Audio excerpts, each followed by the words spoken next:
It's Thursday, July 18th. I'm Matt Harmon. Welcome to the Yahoo Fantasy Football Show. It is a hell of a day to talk ball, and joining me to do just that is the man himself, Dalton Del Don. Dalton, what's going on, buddy? Not much, Harmon. It's been a while. It's back to it's full-time football season now. So let's do this, man. It's been too long since we potted. Yes, it has been too long, and yes, it is football season. How is this happening? How is this real? Training camps are pretty much opening. Like right now, rookies are reporting. Veterans are going to start reporting for certain teams. It's here. It's back. Football's back for, we're going to say this like the 100th time or whatever. But basically, the next 2 weeks of the pod, we're just going to kind of use these shows as a viewer's guide as to what you should be watching, what you should be looking for over the next few weeks as training camps really get ramped up here. Little just public service announcement. Don't get sucked in to whatever overhyped training camp videos you see right now.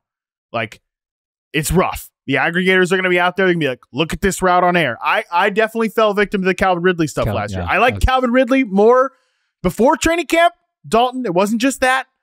But I'm sure I said some dumb stuff on this show about like, oh, look at his route versus Zay Jones' route.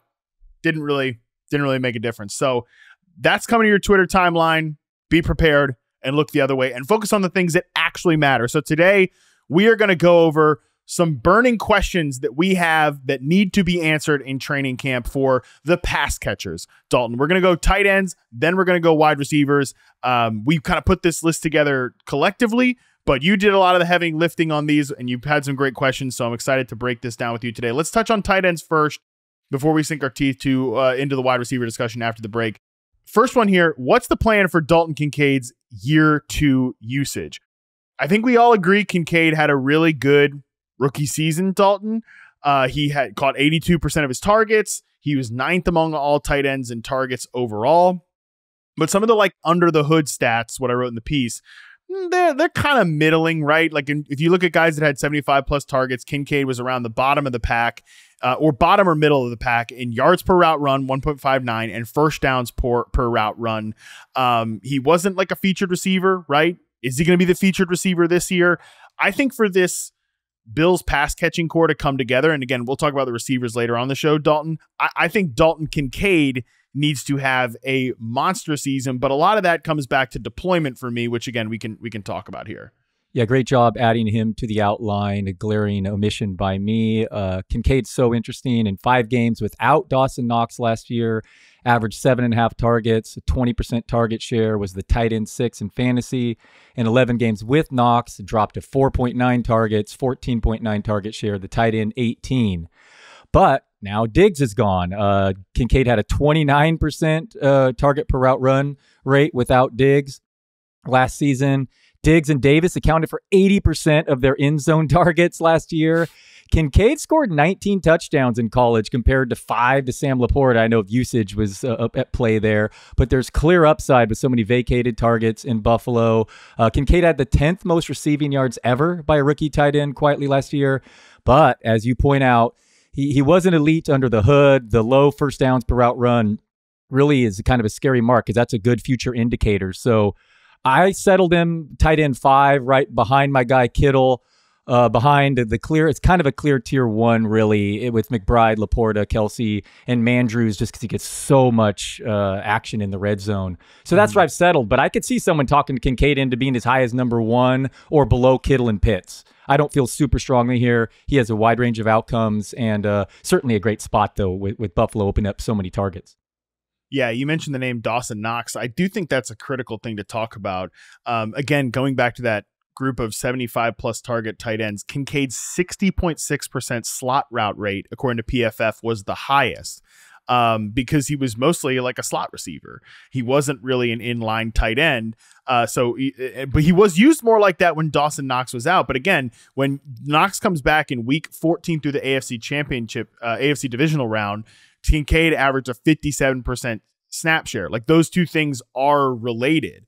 So I struggle with Kincaid just in terms of like, I think he's fine where he's going in fantasy, but can he be a 120 target player? Can he reach that top 3 tight end upside?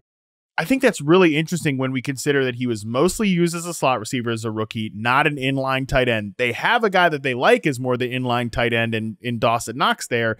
And all these receivers, and again, we'll talk about the receivers in a second, all the receivers there are probably going to be maximized as slot players. So it's an interesting group to try to fit together and sort of imagine how Kincaid has this 120 target upside. Or is he going to be a guy that settles in the Jake Ferguson, Cole Kmet zone of like 97, 89? I think he goes higher than that.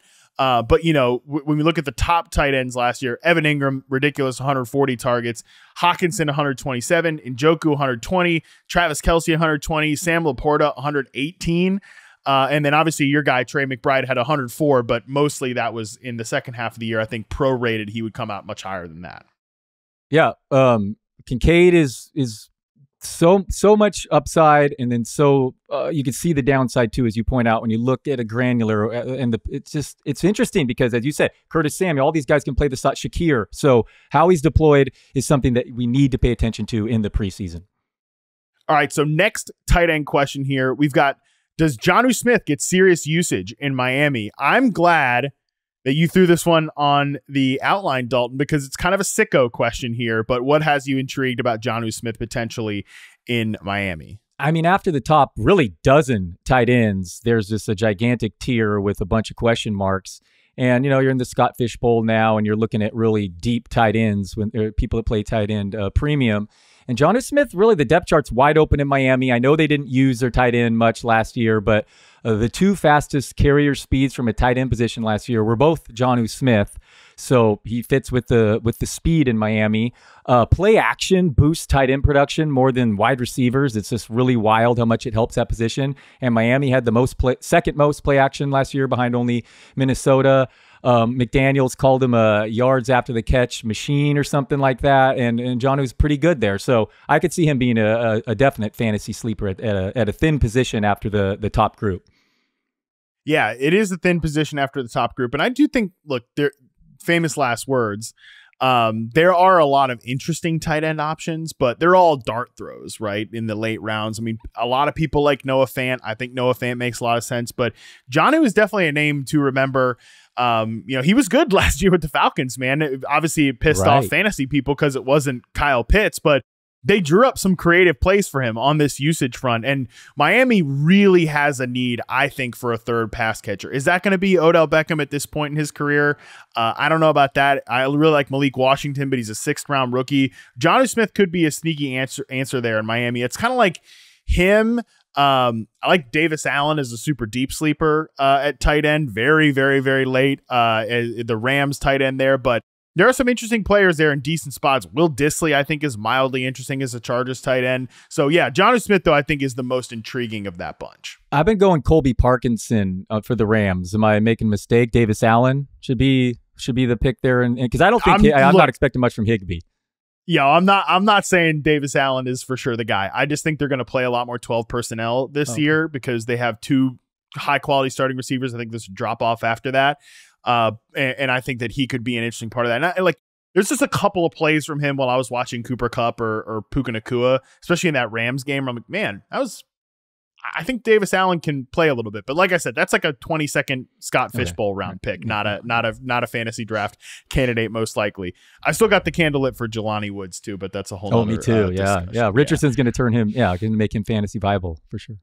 I would love that. Okay, so on late round tight ends, another guy who has been popular, especially for the best ball sickos, Ben Sinnott in Washington with the Commanders. You have this one down here. What is Ben Sinnott's role in Washington? And I think this is an important one, Dalton, because I had this conversation with Debro, Derek Brown on the pod, and we were just talking about Luke McCaffrey. He's big on Ben Sinnott. I'm a little concerned that they think he's like a Kyle Juszczyk type of player for them, and if he is, that's not going to lead. That's going to be a good player for Washington, but I don't know if it's going to be a good fantasy tight end in year one. And I do think everybody's kind of trying to chase the next Sam Laporta, as our buddy Andy Behrens pointed out on Twitter to Neil Dutton and a few folks. There is no next Sam Laporta. There is only one Sam Laporta. Yeah, there's a lot to like under the hood here with Sinnott, but On the other hand, Jaden Daniels, how successful are they going to be as a passing attack? Zach Ertz is there. And recently the management came out and labeled him, possibly a fullback role. So that's why I went here. I mean, if he's playing that, then we can cross him off our cheat sheets, at least for year one, and just concentrate on dynasty. But if that was just coach talk and we get to August and he's competing for starter reps at tight end and there's just Jahan Dotson and Luke McCaffrey behind McLaurin, maybe he does become intriguing. So this is absolutely a situation to pay attention to throughout August. Yeah, we've just sort of moved the lines a little bit on when a tight end can be fantasy relevant after what we saw last year with Kincaid and Laporta. But the rule has been this is a slow developing position where we 100%. Don't see the best of guys early in their career, especially a guy that's like kind of a position nebulous player like a Ben Sinnott might be. I mean, the GM Adam Peters, who comes from San Francisco, I think he compared him to George Kittle, but he did also compare him to Kyle Juszczyk too, which, look, Juszczyk is an awesome player. He's one of the most unique matchup weapons and they have so many matchup weapons there in San Francisco, but he's a unique matchup weapon in his own right. But at the same time, he's never been a high touch, high quality fantasy player. What I do think we're getting an indication out of this, though, that like I think Sinnott's going to play a lot. I think Zach Ertz is going to play a lot. He's like the classic progress stopper tight end. I think they're going to be a pretty 12. They're another team that I think could play a lot of 12 personnel, could play a lot of 2 tight end sets or whatever you label Ben Sinnott as. So the Jahan Dotson, like Luke McCaffrey, if it is a battle for that second receiver spot, it's going to be a pretty important one to follow. I still have the candle lit for Dotson. I think he's a good player, but I don't think there's going to be a third receiver that's relevant in Washington beyond the fact of just like what's their pass rates and how good is Jaden Daniels. I think the fact that we're talking about Ertz and we're talking about Ben Sinnott as this fullback tight end type of player, I don't know there's going to be a lot of room for a third receiver on this roster. Yeah, I'm worried enough for McLaurin as is. Just draft Daniels and Brian Robinson in this offense. Which could be higher pace too this year, but Sinnott, interesting long-term. Interesting long-term for sure. And yeah, if he's a guy, if we get the reports out of training camp, like, no, he's playing a tight end, he's pushing Zach Ertz, he is definitely a guy that could be a value even at like, tight end 26 or something like that. And I could see him really rising up preseason draft boards. So definitely an important one to follow. Important health considerations for the following 3 tight ends, Dalton: TJ Hawkinson, Tyler Higbee, Juwan Johnson. Man, Hawkinson, our buddy, Dr. Edwin Porras, was on the show with me yesterday or a couple of days ago, and he was basically like, yeah, TJ Hawkins is not even going to be playing until like October. That makes me pretty nervous. I'm not sure what we need to hear with any of these 3 guys to get super jacked up about them before the season. Yeah, Hawkinson was just being drafted too high early in summer, coming up a torn ACL and MCL. Surgery date was January 29th.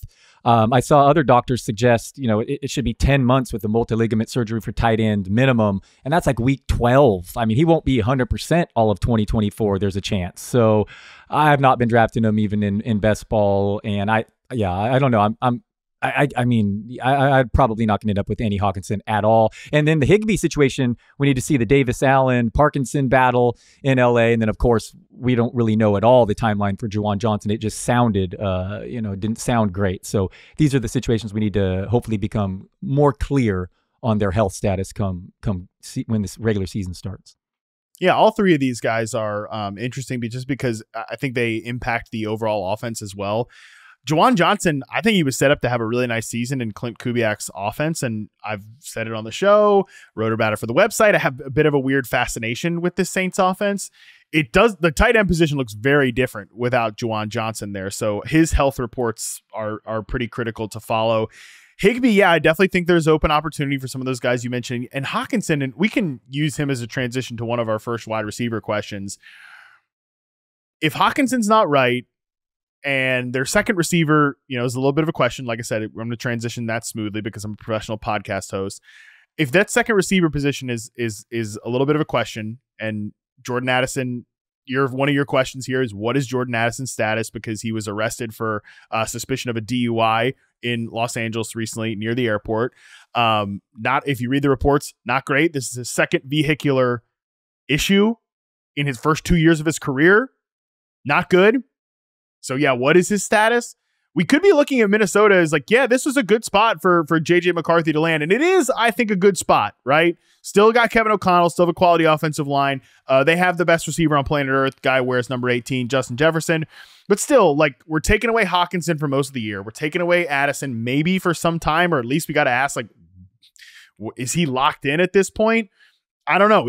I think there are more questions about the Vikings offense maybe than we would have thought at the end of April's draft. Yeah, Addison would have if he's playing, he'll benefit from Hawkinson's absence. That it's really thin afterward. Brandon Powell, Trent Sherfield. Addison, in my opinion, was getting drafted too high even before this latest incident. I mean, he was highly underwhelming with Jefferson when was on the field last year. Target per route run was just 15%. It was actually only 19.5% with Jefferson off the field. He was a big play merchant, as mentioned in your Ryan Heath pod earlier this summer. I mean, you look at the yards per route run, nice. You look at the first downs per route run, not so good. So he scored 4 more touchdowns than expected based on usage, the downgrade at quarterback. Yeah, Addison, you needed to worry about separately, and now you do. He removed all Viking stuff from social media. The team is reportedly very upset with him and may even suspend him if the league doesn't. So, yeah, the Addison situation was already, in my opinion, was one to avoid, but maybe his ADP will overcorrect here. But he's definitely a situation to pay attention to. And conversely, Justin Jefferson, all the targets. I mean, no Hawk, and maybe Addison, is not really much of a competition one way or the other. Yeah, Jefferson's just going to see a ton of targets playing indoors. And I mean, that's going to be a real battle between Lamb, Hill, Chase, Jefferson, and St. Brown. I mean, really all those guys are just in such good situations because you counter the loss of Cousins with maybe just so many targets for Jefferson. Yeah, the highest target share for a player last year is 31%. For Tyreek Hill, 30.7% for Keenan Allen, Devontae Adams, 30.5%. And obviously Justin Jefferson all the way down there at 25.9% in the games he was active last year. I think he could easily be a 30% target share player this year. And look, it's not going to be the same as being a 30% target share in Kirk Cousins' offense in 2022, like a veteran quarterback versus a rookie quarterback. Totally understand that. But he is definitely a threat to, I think, lead the NFL in target share this year. He was at he's still, even the year prior in 2022, when he had 179 targets, he had 26.6% of the team targets, just because, again, Kirk was a guy that's going to spread it around. Jefferson, I think, could lead the NFL in target share this year. Yeah, man, Addison makes me nervous. I mean, it makes me nervous from a dynasty perspective, just from the decision making. And I agree with you. Like, he had a pretty overrated rookie season to me. 12th percentile success rate versus press coverage in reception perception, mostly just successful on these like crossing routes, dig routes, post routes, stuff like that, which he could have still done in his second season, but you got to actually be out there on the field to be doing that. I think we have some outstanding questions there. So he was definitely on my do not draft list before this. And I don't know, he'd have to fall pretty far to get on my draft list. That's interesting that you've read that he could be suspended by the team. I wouldn't blame them at this point. Like I said, second vehicular issue in back-to-back years that you got to ask questions about decision-making at that point. Unfortunately, that transitions us pretty well to how long will Rashee Rice be suspended? Jordan Addison is not the only second-year receiver with some legal issues. I think obviously we don't know the answer to this. We're not going to know the answer to this, but Rashee Rice, how long he's suspended for, is certainly going to be a big question we may or may not get answered in training camp. Yeah, I have no insight and no guesses here. Definitely a wide range of possibilities with his suspension. Xavier Worthy, fastest player in the league, catching the ball from Mahomes, but apparently, they're easing him back from this hamstring. Mm-hmm. Hollywood Brown is still good when healthy, but can he hold up? I mean, obviously, there are just so many fantasy ramifications here. Kelsey, 34 years old. So, I mean, Worthy could, if Hollywood can't stay healthy again and Rice is suspended long, I mean, and Worthy gets healthy, I mean, a lot of uncatchable targets in college, and it's kind of might be the rest of the league really upset with themselves. They let him fall to Kansas City, and he could be a monster right away, like we've seen some fantasy rookie receivers recently. Or Rice only gets a few games and he's back earlier and he just keeps eating underneath. So absolutely, with Mahomes and a team that passes at such a high rate as Kansas City, that's a situation that we all need to be monitoring. I think it's fascinating to consider these Chiefs receivers just because no doubt it's a better group this year. When Rashee Rice is on the field, I think even with or without him, it's a better group than it was last year. And Rashee Rice is interesting just because He definitely looks really good from a yards per route run perspective, first downs per route run. Very efficient player last year. He's just a hyper specific player. His early season, early career data, Dalton, looks a lot like Juju Smith-Schuster. It looks a lot like Jarvis Landry. Like, how excited does that get you as an individual player? Very manufactured, and it's because out of need. And Kelsey was hurt last year. You're right; they have more options now. And you watching him were never impressed. I was trying to, pump him up this year, being top 10 before the additions and obviously the suspension. But I backed off. And you're right. I think a lot of the numbers in the yards per route run last year might be a little bit overrated with him as a player. Yeah, it's not that I would say I wasn't impressed, but I don't think that it's a little similar to like Christian Watson, honestly. He came out of his rookie season in very, very different ways. Like, they're not similar players, but it's just that I think efficiency stats were a little boosted by kind of a hyper specific and some design touches.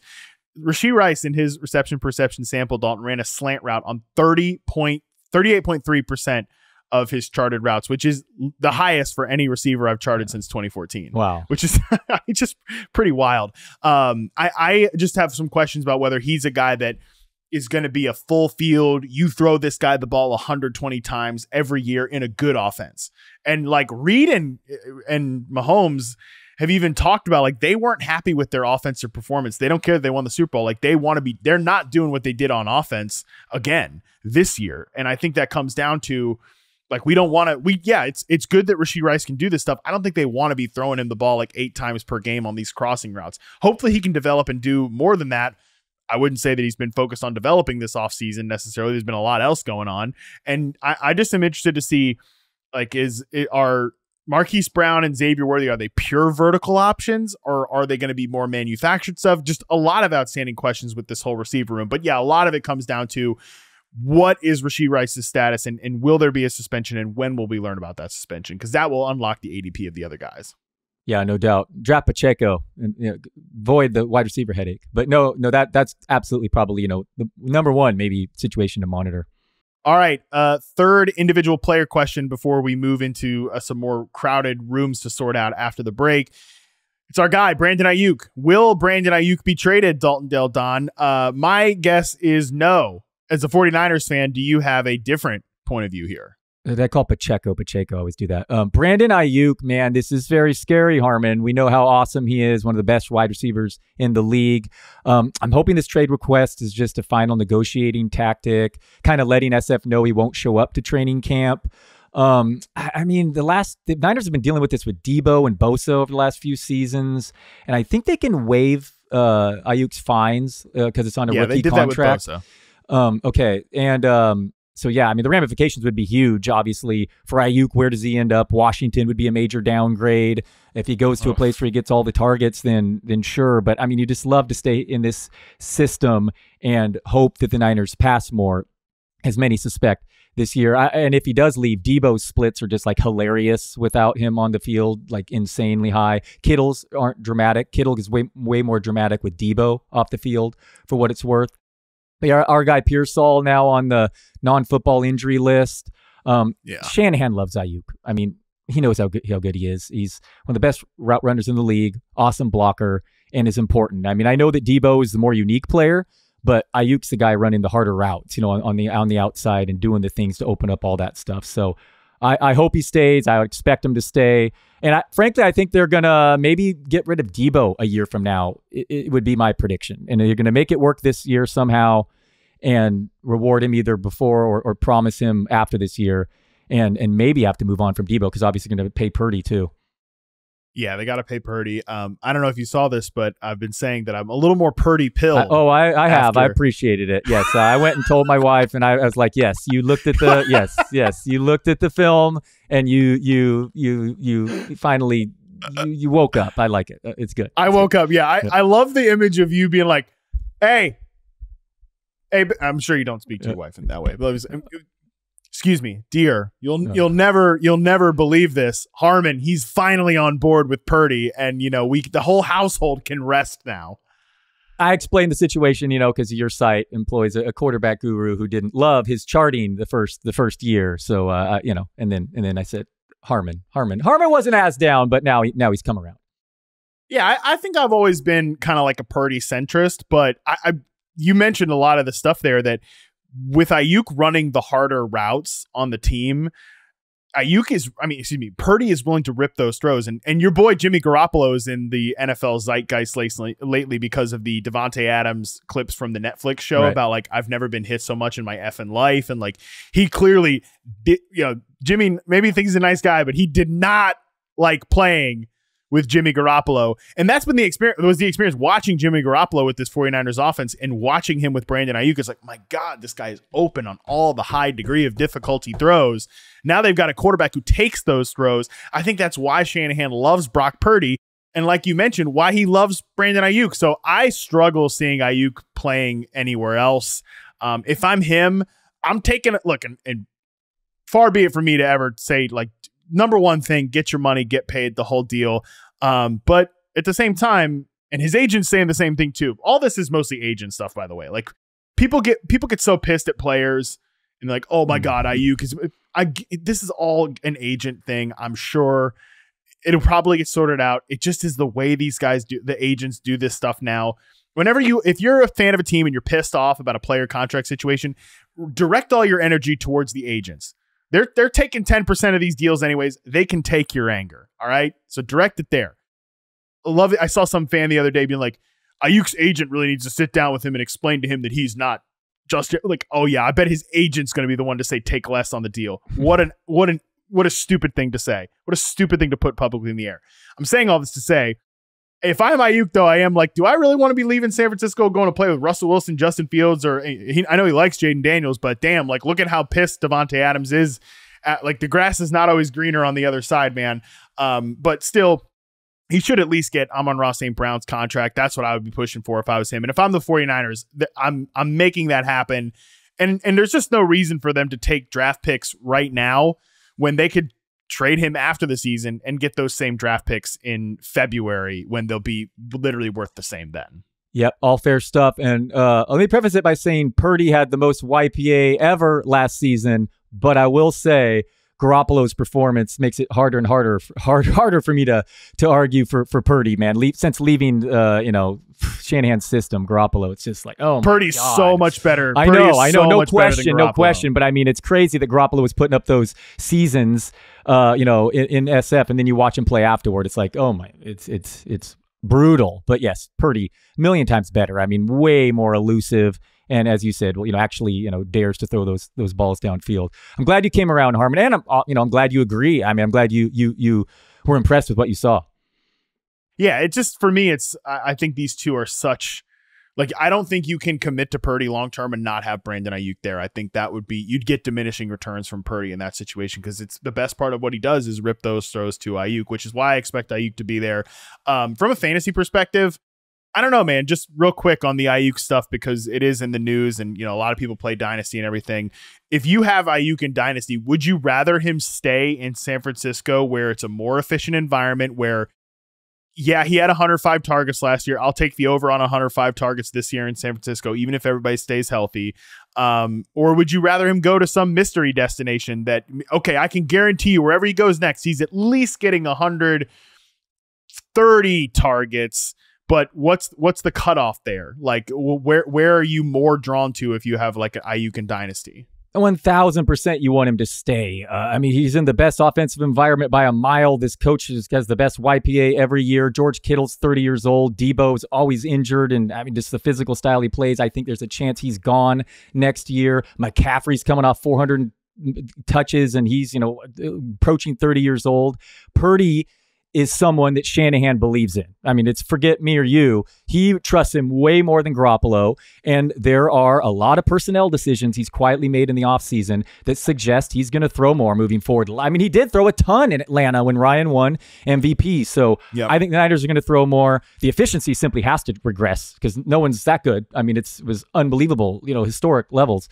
But no, I want Aiyuk. I know it's going to be hard for him to produce that many yardage if his targets stay the same this year, but the touchdowns could increase. he's the guy they look to historically in the end zone, just not recently, but before, even when he was in the doghouse, he would get more targets down there than Debo. So Aiyuk in that situation, and the Niners with Purdy, for the next decade, I think that's and Shanahan, tied to Shanahan, that's what you want. And real quickly, very 2-3 years, they could be an older Kittle, no Debo, and no McCaffrey, and then you're looking at the targets and the system. Totally. Like, I think, okay, if the Bills were calling or the Chargers were calling, then sure, maybe we could talk about 130 targets from Justin Herbert or Josh Allen to Brandon Aiyuk. Sure. But I don't know if those are realistic. And yeah, I would much rather, I'm with you generally, like overall, given the choice, I'd rather him stay in San Francisco, because what has been is not what will be, right? I mean, I think he is going to continue to get more and more looks there. And just that offensive environment is, I'd rather bet on that ecosystem, and them getting from 32nd to 25th in pass attempts would be a huge development for Aiyuk's upside. And I think it's possible. I'll throw a hypothetical real quick and we'll move on. The Niners, they were trying to replace their defensive line. So they went Kinlaw and then Aiyuk instead of drafting CeeDee Lamb with Kinlaw. And I was fired up at the time, but Aiyuk's proven to be a damn good player. But I'd just say if you switch them right now and Aiyuk was Lamb and you moved Lamb to the Niners, I think you'd flip their fantasy rankings. Yeah, 100%. I think Aiyuk would maybe be the #1 receiver indoors in that offense by himself. Not kidding, #1 receiver. Or what? Maybe you think that's crazy. I don't. I think he's he's as good of a player as Lamb, right? So, and then Lamb would be more like the 10 to 12 range or whatever you have Aiyuk. One final thought here. I have taken Drake London in 2 drafts over Aiyuk and don't feel good about it. And I'm going to move Aiyuk over London on my ranks, assuming he stays in the Niners. Who do you like more, London or Aiyuk? I mean, that's a tough one for me. I just updated my rankings today, and look, I haven't done my projections yet. That's still to come. I think I have these guys. Yeah, I have Aiyuk at 10, and I have London at 13. Okay, and all right. I think very close. Okay. But yeah, I think I'd rather have Aiyuk just a smidge over Drake London. Just a smidge. Same here now, moving forward. All right, final individual player question before we talk about some crowded wide receiver rooms. How healthy is Mike Williams? I'm glad you put this one on there just because, look, Mike Williams himself is not a fantasy asset. Maybe you disagree with me. That's the way I view it. But if he's healthy, this offense looks much better. Like with Mike Williams as the X receiver, you can move Garrett Wilson around, do a lot of stuff. That has a big impact on the ecosystem overall, maybe more so than just like Mike Williams as an individual fantasy player. Yeah, I think he could be, if he does return to health, a pretty good player when on the field. And Aaron Rodgers, don't tell Andy Behrens this in my debate between Breece Hall and Bijan Robinson, because I'm on the Hall side, but Rodgers typically leads the league in passing touchdowns in the red zone. They throw the ball a lot down there, so I could see Big Mike Williams getting some love there. But yeah, this affects Garrett Wilson. Do they trade for Devontae Adams like there are rumors that it's sure to happen midseason? So Mike Williams is a good player when healthy, and as you said, this could affect, just if for no other reason, Breece Hall and the rest of the offense, and Garrett Wilson just to move the chains. Last year it was like the fewest air yards by quarterbacks in touchdowns like in years the Jets produced. It was just nothing downfield. So yeah, I mean, I don't think you're too high on Corley right away. I'm not either. So Mike Williams is a big difference between the Xavier Gibsons as the #2 receiver there in New York. So they need him healthy. Garrett Wilson ran a lot of 9 routes, corner routes, and out routes last year. I would love to see those become the Mike Williams routes. And then we get more routes over the middle of the field, more layup routes for Garrett Wilson, which I think will be the plan if Aaron Rodgers is healthy for all 17 games. Okay, let's take a quick break. When we come back, we'll look through some crowded wide receiver rooms and see what clues we need to try to answer some of these questions. All right, we're back. First one up here, sorting through some crowded wide receiver rooms. Who is Houston's wide receiver 3? Love this one, Dalton. I think, can we agree that it's not Nico Collins? Do you, just off the top, do you agree that the wide receiver 3 here is not Nico Collins? We can't agree there. I love Dell, but no, yeah, but Collins is the guy here for sure. Yeah, I think he's the one because he's the X. He's not going to leave the field. And again, similar to what I said with Aiyuk, what has been will not always be. I don't think the games where he was a 67% snap share player are instructive at all. Like at the early part of the year when they're rotating the receivers, trying to figure it out, throw that stuff in the trash. He's an established guy now. So between Diggs and Dell, I assume you're more so on the Tank Dell side than Stephon Diggs side. And I'm very back and forth on the two. What signs would you need to see to say oh, this guy's the 3 and this guy's the 2? Well, maybe if it's no other reason, it's how they're deployed. Last year, Jacob Gibbs points out the Texans ranked 26th in slot target rate. Didn't use 3 wide receiver sets all that often. Obviously, that's going to increase this year, but Diggs showed some signs of decline last season, entering a new offense in year 10. Shakir had more receiving yards than Diggs over Buffalo's final 10 games last year. Meanwhile, Dell is just an absolute monster. I mean, he averaged 10.8 targets, 6.3 catches, 93 receiving yards, and scored 5 touchdowns over his final 4 games as a rookie. I know there are some injuries we have to be sure he's recovered from. There was not that tightrope ankle surgery that Tony Pollard had. So I think he's going to be fine there. I know he's a smaller guy, so there's risk there. But give me the ascending player who just put up really impressive rookie stats versus the guy on the wrong side of 30 joining a new offense, and he's a, aging veteran, slower guy. But that's, obvious coming from me, a guy who's always drafting the younger players. Hey, but you're a good ranker, pal. I saw you had an incredible accuracy ranking there the other day from Fantasy Pros. So shout out to you for all the people that give you that for your spicy takes. You're one of the people that don't rank like you're trying to win the accuracy contest. You rank like you believe, and hey, good results for Dalton there. That's why he's the rankings guy and I'm the routes guy. Okay, so on those you finished routes, first in that contest a couple years ago, and thank you for pointing that out. I finished 5th overall, but I'm a boom. You'll even see my ranks from last year: boom or bust. Number 1 in running backs, and then like not good in quarterbacks, which I usually am good, like toward the bottom. So I'm very, very. It can be. You're right. I'm definitely not with the consensus there, but yeah, last year apparently I did well on running backs despite my Tony Pollard rank. That's right. Didn't you have Pollard like number 2? Yeah, running back? Yeah, and it still finished first over 236 rankers. I don't know. Go figure. I must have done something else right, but yeah, but Pollard did not help. Well, whatever. You didn't need the help, buddy. You're the man. So on the routes though, on these receivers. Interesting that I agree with you. The key here is who's going to play inside, because they're going to play more 11 personnel. Again, you don't trade for Stephon Diggs and then like we play 12 personnel because that's what we do. No, they're going to play a lot of 3 receiver sets. CJ Stroud can do that stuff. They're going to evolve the offense with CJ Stroud. But who's going to be the slot receiver between this team? And like people know my Stephon Diggs take at this point. If you're new to the podcast, like I've talked a lot about it. Like he was a bit of a declining player last year. There's certainly some step back there, especially from a vertical standpoint. So does his routes make more sense in the slot now? Good question, because we haven't seen him be a true full-time slot receiver since 2016 with the Vikings. So at least we know that's in his bag. Like he can play inside and he can run these short routes, which I think is where he's good at. But Tank Dell, he's a smaller guy. Does he make more sense as a speed slot receiver? Well, he was not a slot receiver at all last year. He only ran, he did not run many routes from the slot at all. He's primarily an outside guy, and, deep man coverage beater. I don't know. I really struggle with these two guys and who I want more for fantasy. But yeah, figuring out which one of them is the third and which one's the 2 is going to be a big deal.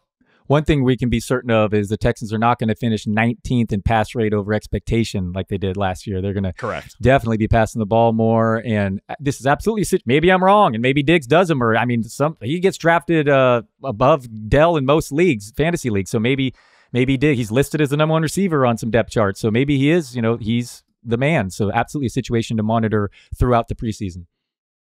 Let's go to Stephon Diggs' old team.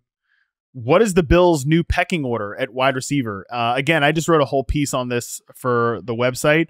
Talked through all of the pass catchers: Dalton Kincaid, James Cook. I'm like, we got to consider. We're not going to talk about James Cook because he's a running back, but he's part of the passing game equation here. Dalton, 2.4 average depth of target for James Cook last year. That led all players at the position with at least 50 targets. Cook and Saquon Barkley are the only running backs north of 2.0 average depth of target the last 2 years. They used him as a real receiving weapon. So even he's going to be a part of this mix. It's a crowded room. What indications do you need to see from guys like Khalil Shakir, Curtis Samuel, Keon Coleman, and I will say I labeled them in the piece the cast-off crew, and I'll explain this maybe more in a second. But I think one of Marquez Valdes-Scantling, Chase Claypool, and Matt Collins is going to matter a little bit to this team this year. But what indications are you looking for these receivers in Buffalo this year? Yeah, definitely some Claypool hype. I do have a take on this, definitely open to being wrong, but entering training camp, My take is Keon Coleman is an awesome interview, great kid, love him, but his yards per target was the second lowest among this year's wide receiver prospects. My guy on the Niners, Jacob Cowing, was the only one lower, I believe, and his ADOT was significantly lower. Coleman was never a target hog throughout college. He ranked 115th out of 175 wide receivers last year in yards per route run versus man. Reception perception has him in 20th and 19th percentile against man and press, as you may know. He caught just 10 of 30 contested targets last year. So I'm kind of worried about him as a prospect. Maybe you can tell me otherwise. Khalil Shakir has had his moments, but he managed a 14% target rate last season, even when given a bigger opportunity. So I'm into Curtis Samuel. He averaged 8 touches per game and a career-high 19.7 target share with Joe Brady in Carolina. You mentioned he's a dimension the offense needs. Samuel outplayed Jahan Dotson last year in an abysmal situation in Washington. I mean, let's not really underrate how bad it was there with Hal in that unfunctionable offense. So many targets vacated here in Buffalo. Curtis Samuel, you look at his career quarterbacks, it's awful. Like Sam Howell, Wentz, Heineke, Bridgewater, Allen, Cam Newton. I mean, it's bad. So Samuel will not play, all games. He'll miss some and he'll be injured. But man, he's my top Buffalo wide receiver target without question. Same. I'm with you. He's the top guy for me in Buffalo. Hayden Winks from Underdog Fantasy pointed this out today. Curtis Samuel's quarterbacks and where they've been in EPA per dropback since 2017. Sam Howell, 81st. Carson Wentz, 35th. Taylor Heineke, 59th. Teddy Bridgewater, 29th. Kyle Allen, 65th. What was left of Cam Newton at that point? 47th. I added that editorial note to Hayden's tweet on Cam Newton there, just because he's the clear outlier of like, oh, he's a good quarterback. But yeah, so I think Samuel, this is the best quarterback he's ever going to play with his career. He's not really a candidate to play X receiver. That I think is interesting. Is that going to be Keon Coleman? Obviously, I have questions about Coleman's ability to separate there. I think he will be more maximized if he's used inside. But Shakir's a slot. I wouldn't say he's a slot only, but slot mostly player.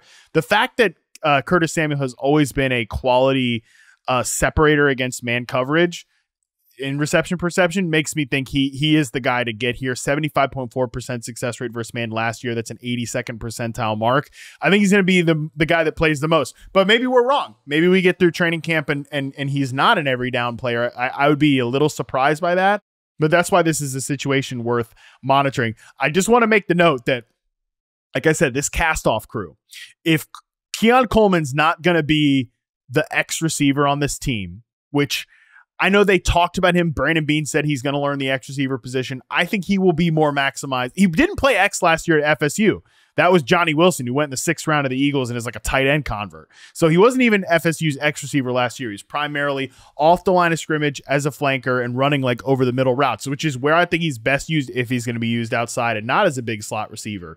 So if he's not going to play X and Samuel's a flanker slot and Khalil Shakir is a flanker slot, I could see one of these guys like MVS or Chase Claypool or Mac Hollins being like the sacrificial X receiver, which is an idea that I'm obsessed with right now. Just like run clear out routes, clear out space so we can do pre-snap motion, which Joe Brady did a lot of motion more so than they were doing with the previous offensive coordinator there. I don't know. I just could see one of these guys, which nobody in fantasy wants that. Don't pick up these guys in fantasy, but I think it's interesting to consider if one of these guys plays a lot more, that could limit a Coleman or a Samuel or a Khalil Shakir getting on the field, but it might also help open things up for the offense.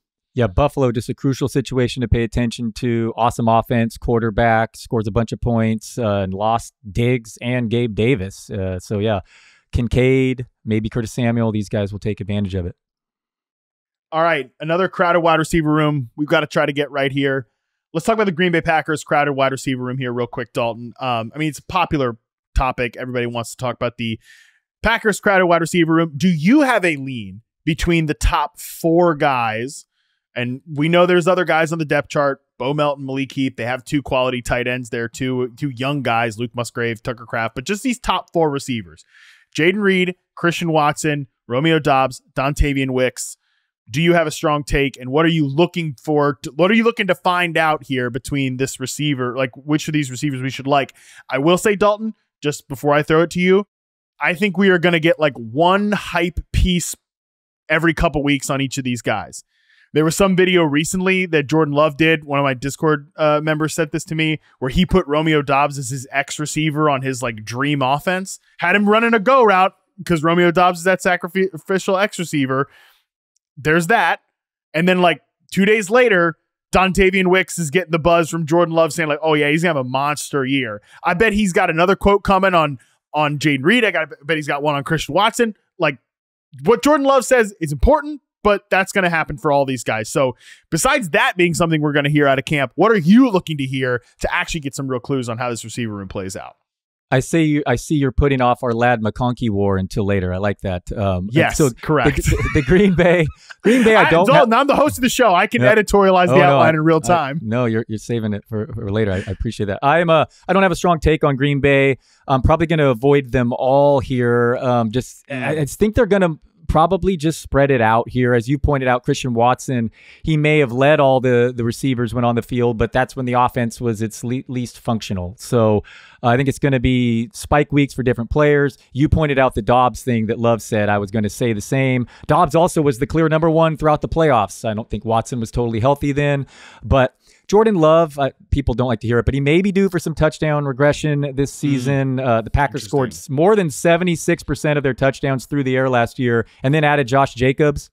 Green Bay scored a historical 95% of their goal-to-go possessions as touchdowns, the highest rate since the 90s. All these guys are good. I mean, Wicks is really interesting. I mean, his some under-the-hood stats are really like he could be a future star possibly. So I think with Reed, Dobbs, Watson, tight ends, and Wicks, and now a new back who's going to be more involved at the goal line, it's kind of just a situation to avoid in fantasy. So I don't necessarily think it's a situation to avoid, but I think it's like these are all maybe yellow light players, to use the Scott Pianowski term. They're guys like I'm not proactively saying like I'm going in taking a Green Bay receiver, because this could be a situation where they have a bunch of guys who are just good number 2, number 3 receivers, but no true number 1. And it could be kind of a rotation every single week. There could be weeks where Christian Watson plays 80% of the snaps. There could be weeks where he plays like 30% of the snaps. I think that's totally possible. Generally, when I view a receiver room like that, and we don't often get a receiver room where there are 4 guys we're interested in, but that means I'm typically not taking the first guy, which is Jaden Reed, which is unfortunate because I love Jaden Reed. I think he's a really good player, but I just haven't found myself clicking his name a lot. But I do end up then in this situation maybe wanting to take the last guy there if I don't think there's that big of a gap, which is Dontavian Wicks. And I think there's a chance that Wicks could be the best receiver on this roster. I think there's a chance. I don't think it's a lock, but I think there's a chance. And where he goes in early best ball ADP, I'm just going to read you off the names of receivers that go 140th overall to 160th overall. Gabe Davis, Dontavian Wicks, Adonai Mitchell, Xavier Legette, Quentin Johnston, Darnell Mooney, Adam Thielen. I feel like Wicks stands out like a sore thumb there as a guy that could really take that, like could be a real breakout candidate that's not a rookie. So I think he just is very interesting there to me. I will take the chance on him, but the other guys I haven't really drafted as much. I like that take. And meanwhile, Jaden Reed is going as a top 35 receiver. I mean, he's, that's not, you're absolutely giving something else there, taking a player there. So, and Wicks could end up being the better player this year. So I don't mind that strategy. Take the last one who falls, but I'm not reaching for Reed here. That's too high of a price for the amount of targets there. I think it's okay. I think he's okay there just because I'm looking at the names after him. Hollywood Brown, Calvin Ridley, Rashee Rice, DeAndre Hopkins, Deontay Johnson. I like Deontay Johnson, but like Christian Watson, Jordan Addison. I don't know that I love any of those guys over Jaden Reed. So I think it's aggressive, but I think it's kind of an okay price that I don't end up really taking a lot, to be fair. Yeah, I'm taking a Deontay Johnson or DeAndre Hopkins over him easily. Just okay, the targets, their projection there. But I like Reed the player for sure. But it's just going to be tough for him with so many mouths to feed. Yeah, I never want to come out too hard against a guy like Jaden Reed, who I really like as a player. But I'm with you that he doesn't have like a ADP that I'm definitely trying to smash there at that point. Okay. Let's talk who emerges in New England. I feel like I've talked about this receiver room a lot, Dalton, lately, especially on the podcast with Debro. So I'm curious what your perspective is on this receiver room, what you're looking for. No, I don't have a take. I liked your guys' talk back and forth, Polk and Baker. I kind of wanted some clarity from you here. Douglas, can he become a guy? He has some really interesting, interesting stats, but he's small. I'm a believer in Drake May, and Brissett's very solid. So I think that someone could easily emerge here. Hunter Henry even could be a sleeper at tight end. But no, I don't have a take here between Pop Douglas, Polk, Baker. I'm just really going to be paying attention in August this is definitely one to pay attention to. Same. I agree with you. I'm just hoping that we don't see any KJ Osborne's going to get a lot of snaps or Juju Smith-Schuster's going to get a lot of snaps.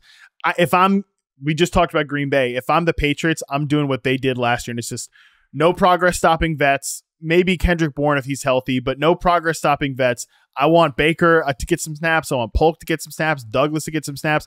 Demario Douglas is a bit of a weird player because he's like a man coverage beating slot receiver.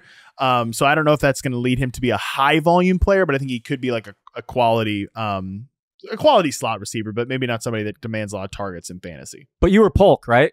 Over Baker? I like Polk. Yeah. I like them both a lot as prospects. I just think that the guy who translates I go back and forth, honestly. I could talk out of both sides of my mouth because Baker stands out because he's an X receiver, which they don't have on the roster.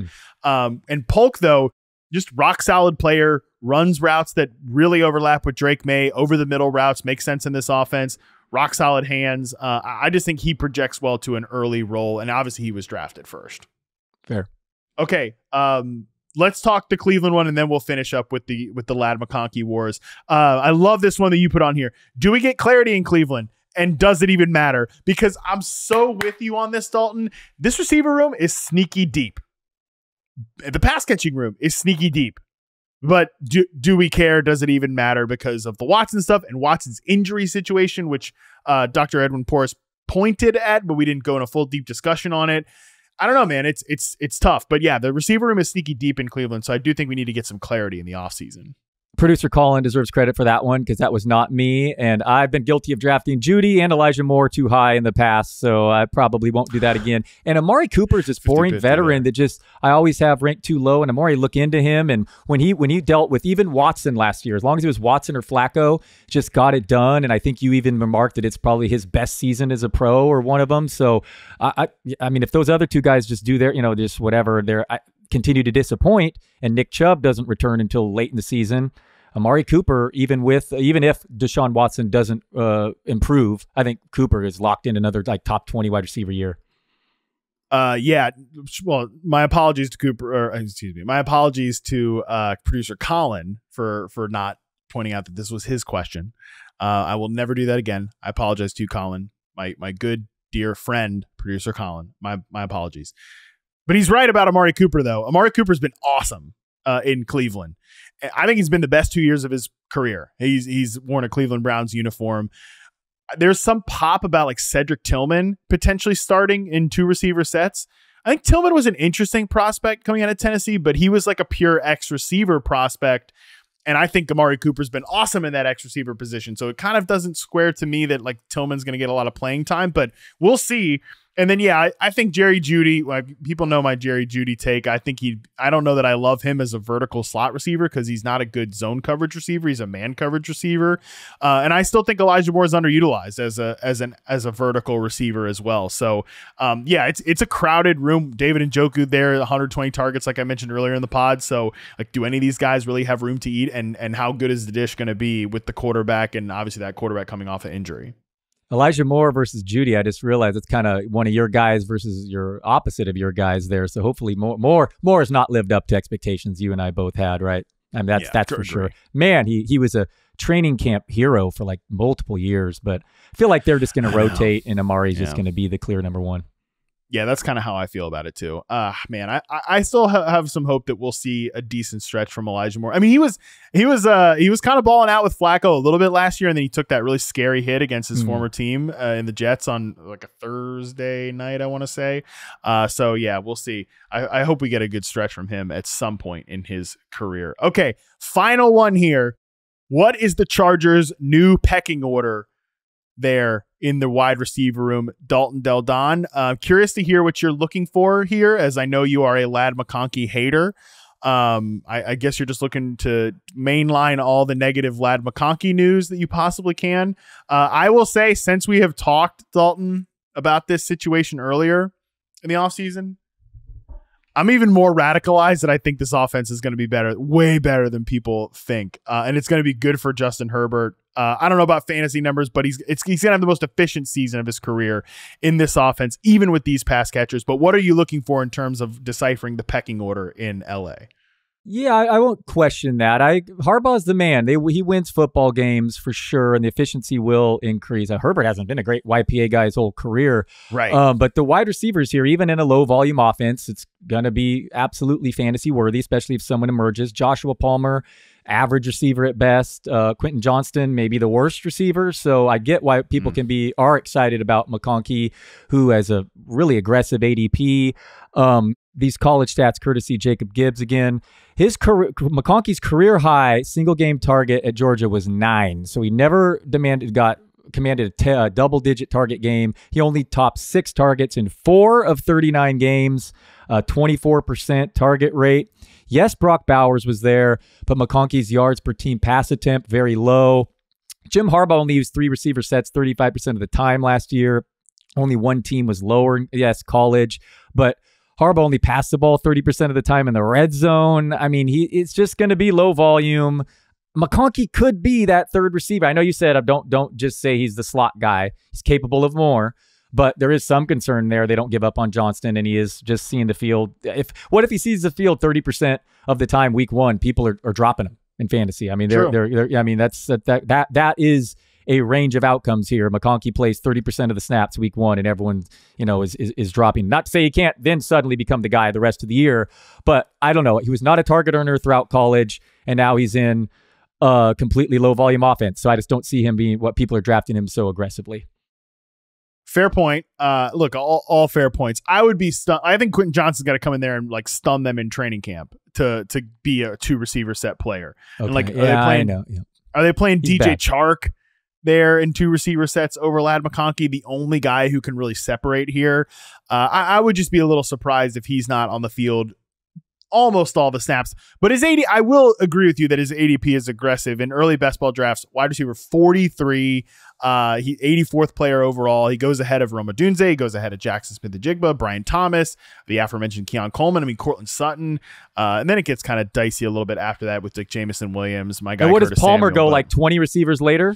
Yeah, that's the interesting one. And I'm still on a little bit of a journey with Josh Palmer, who's the 122nd overall player, wide receiver 55. He's risen a little bit, but I need to go back and chart Josh Palmer from last year to see just how good he is. Can he really be an average starting receiver, or is he a little bit below average? I think that's still an outstanding question for me.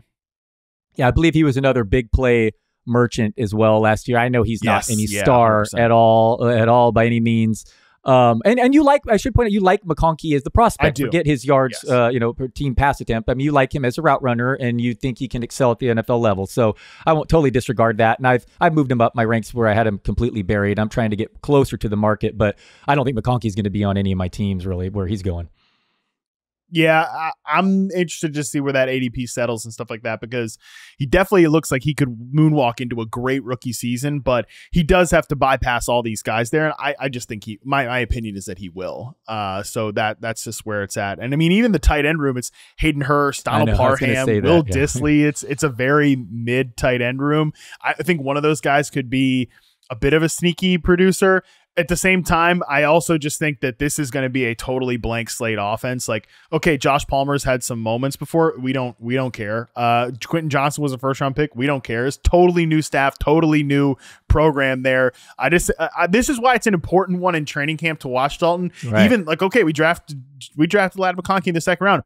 Honestly, we don't even care about that. This is a very open room competition. Whoever's the best player in camp, I think, will end up playing in 2 receiver sets.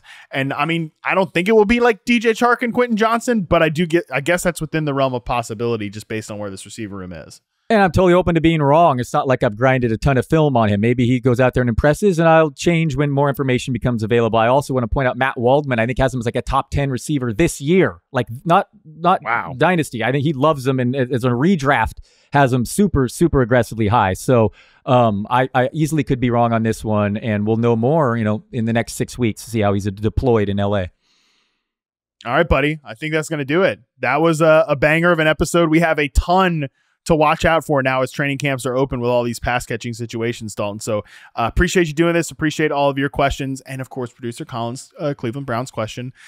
So Dalton, what do you got working on that people can check out? What are you writing right now? I have my favorite ADP picks just went up today. So look at that, comparing where guys are going in the market versus where I would take them. Some really dramatic differences there. Jonathan Brooks, Cooper Kupp, Malik Neighbors, to name a few, Jaden Daniels.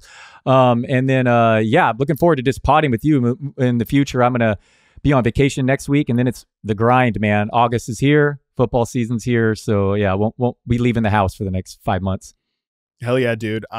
Football's in the air. I can feel it, and I'm getting very, very, very excited about it. And training camp ratcheting up is only making me that much more amped.